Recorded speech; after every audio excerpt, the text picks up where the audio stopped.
Hey guys, welcome to my video where I'm going to teach you how to desalinate water. This is actually fairly easy to do in a lab setting. So if you're in an emergency and you have access to FGCU's chemistry labs, it's pretty straightforward. A little more difficult to do at home, but if you have to do this, I would imagine it's an absolute emergency scenario, so it's probably your last option. So yeah, I'll show you what we need. What we need is salt water, which I got from Barefoot Beach this morning. Something like this. A cup that you can heat up. I use these Pyrex's ones because I know they'll boil. And then you just need the lid to this. Now I'm gonna use a different lid because you want the lid to have a little bit of a slope to it. And then this, and I'll show you guys why in a little bit. So what we're going to do is stick this on the oven. Again, if you have to desalinate water, you're probably in an emergency situation where your electric doesn't work.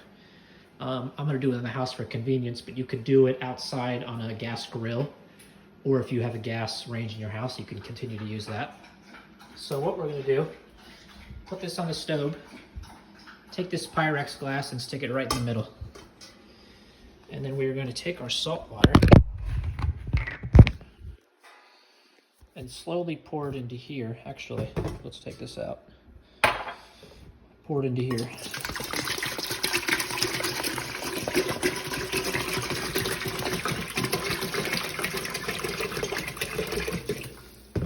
All right, that's almost all of it.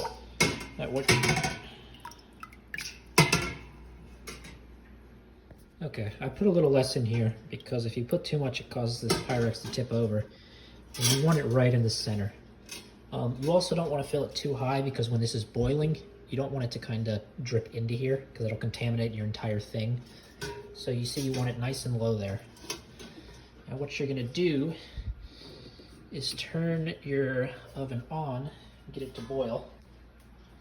Grab this lid, stick it here, and you want a nice tight fit so you're not losing too much steam here. And like I said, you want this curved piece. So what this is gonna do, the water's gonna boil, it's gonna condense, steam's gonna condensate on here, and since it's curved, it's gonna drip towards the center and then drip into this Pyrex container. So, that's how it's gonna be. We're gonna wait 20, 30 minutes for that to boil.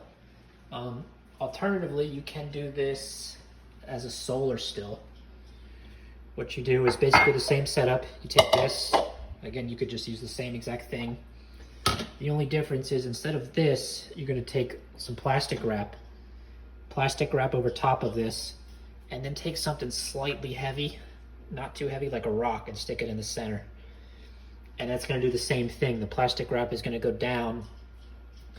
It's gonna form steam on the side and drip into here. Now, if you do it solarly, you're not going to get a lot of water out of there. But if the world's come to an end and that's your best bet, then there you go. Now, if you need water, I learned in my survival book that I wrote a report on that you can drain the water from your hot water tank. So at least for mine, that's 50 gallons right there that can drain. If you know a hurricane's coming, you can fill up your bathtub with water. And you can even get on Amazon, you get the plastic liners. So instead of having a gross bathtub full of water, you can put a plastic liner in, and then you've got, 50 gallons to drink. So there's two options for you, but this is of course a worst case scenario. So we're gonna wait for this to boil. So we're about 10 minutes in right now. We've got this water up to a boil. And we'll check in on it.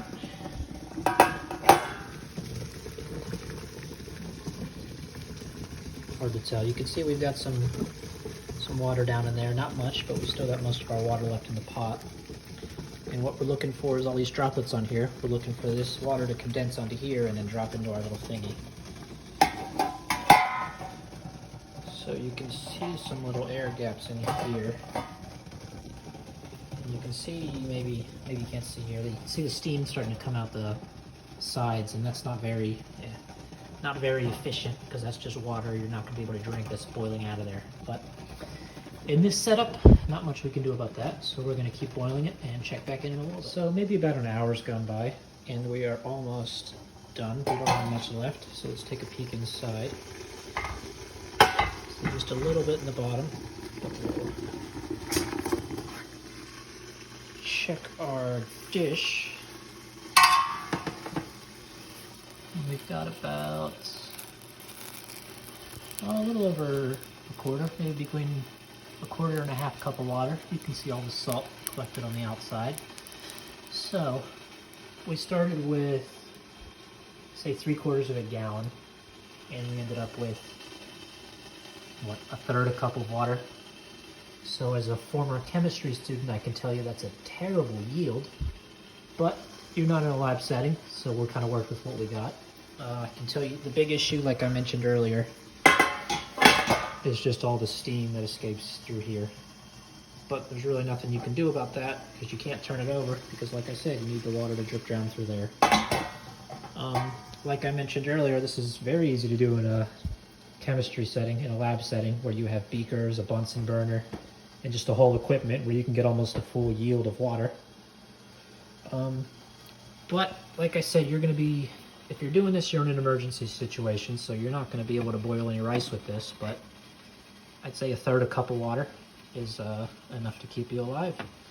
So I'd say overall pretty successful experiment, and that is how to desalinate water.